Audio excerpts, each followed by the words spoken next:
Toro here, and I'm with, you guessed it, Samantha from Bewitched. We are in Salem, Massachusetts. Today we're going to check out some of the sights around Salem.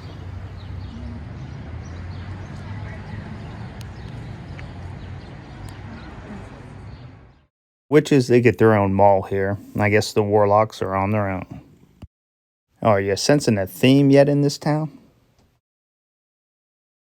One of the first spots we'll check out is the Witch History Museum.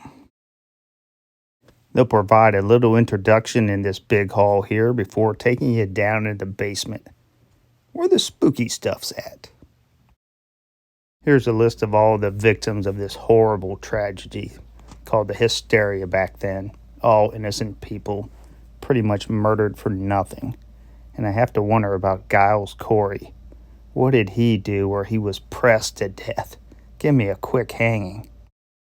Now on the tour, a guide will take you to different spots, where there's some wax figures, and at each stop, they'll give you kind of a backstory of what happened to that particular individual or what was happening at that time. Basically, the bottom of it is they use something called spectral evidence, which basically meant if someone accused you of being a witch, well, then you were a witch. And the only way to prove you weren't was to die by horrible means.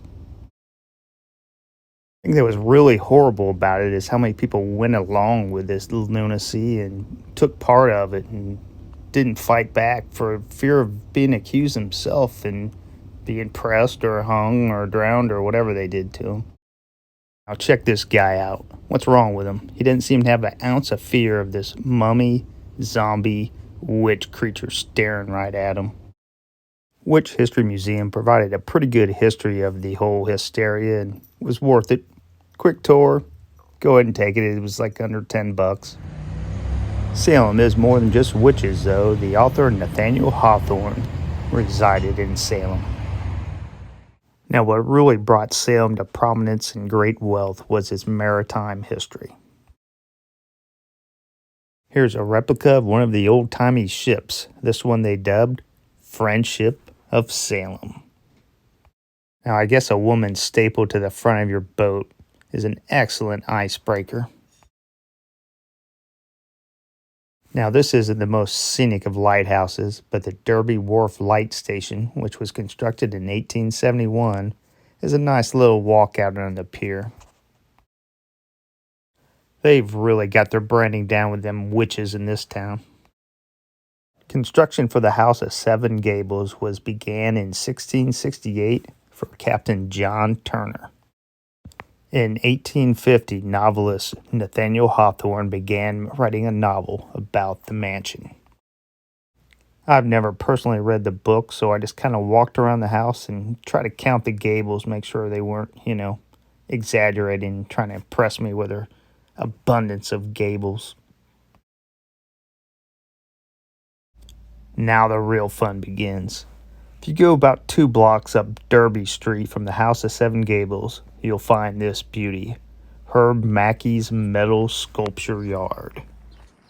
What is this stuff? What are we looking at? I'll be honest, I really have no idea.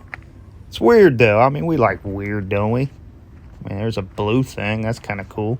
It's got a propeller and a roller. Maybe you can, take off and pave the highway to heaven. Yeah, I can only imagine what the initiation is into this biker gang. And I'm sure all the neighbors around here probably just hate this place, but it is Herb Mackey's property, and art is art. What it is to one person isn't to the next, so his house, do what you want, buddy. I will say he has a really rather strange obsession with door knockers. Like, say I wanted to visit Herb here, where do you begin? You just start knocking on all of them, ringing bells, pressing buttons, and just hope Herb sticks his head out and says, "What do you want? No solicitors. Stay away. I just like door knockers. I don't like people knocking on doors." So I suggest if you're going to go by Herb Mackey's, just kind of walk along the outside, check out all the weird stuff. take a couple photos, and mosey on to your next stop in the city of Salem. Salem has a beautiful town hall right in the middle of it all, and then I'd suggest moseying over to the cemetery. Nothing creepier than that. Then, after checking out the cemetery, I'd suggest going to the Salem Witch Trial Memorial, which is right by the cemetery. 20 people unfairly murdered for accusations. Martyrs to superstition.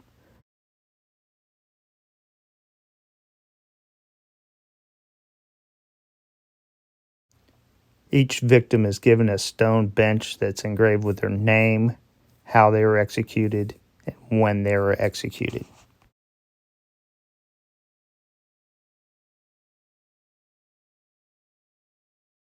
Each and every one of them killed by ignorance. May we remember them.